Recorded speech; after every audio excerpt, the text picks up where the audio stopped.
Naam ndugu yangu. Ndugu yangu nikaona nikuite. Kama unavyoelewa, mimi hapa naishi na wake zangu. Lakini huyu mke wangu mkubwa toka nimemuoa ni muda mrefu umepita. Lakini hakukuwa na mafanikio yoyote, na maanisha familia. Lakini pia nikaamua nichukue fursa kuweza kuoa mwanamke mwingine ambaye ni mdogo. Lakini toka nimemuoa mpaka leo hamna mafanikio yote wala dalili yoyote.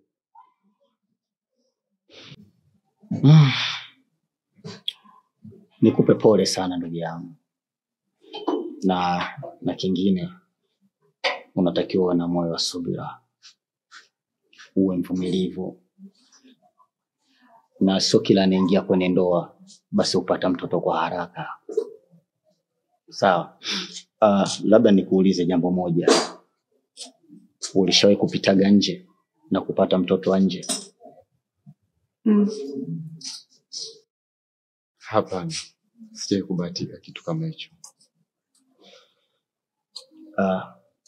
Nikushauri ndugu yangu, hebu jaribu basi kwenda kufanya check up ya afya yako ili ujue tatizo liko wapi. Na kama utagundulika tatizo liko kwako, basi ni kwanza kufanya maamuzi ya kujitibia kwa bado mapema. Ndugu yangu, kuhusu upande wangu mimi sidhani kama nitakuwa na shida. Kwa sababu Yogo anawika vizuri. Okay sawa. Mara nyingi kila huaga mtu anapoingia kwenye ndoa utaji mafanikio ya haraka sana kupata mtoto, lakini umeshasahau Mungu ndiye anayepanga. Kwa ni kuombe kitu kimoja ndugu yangu Mlomendo. Embo kuwa na subira. Alafu wape subira wake zako. Wavumilie. Basi nadhani ipo siku tu milango itafunguka na matunda yake utayaona.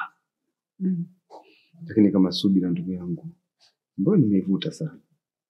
Wewe una shida ila una wasiwasi, hakuna kimuhimu cha kupata watoto. Nashukuru sana ndugu yangu. Mke mwenza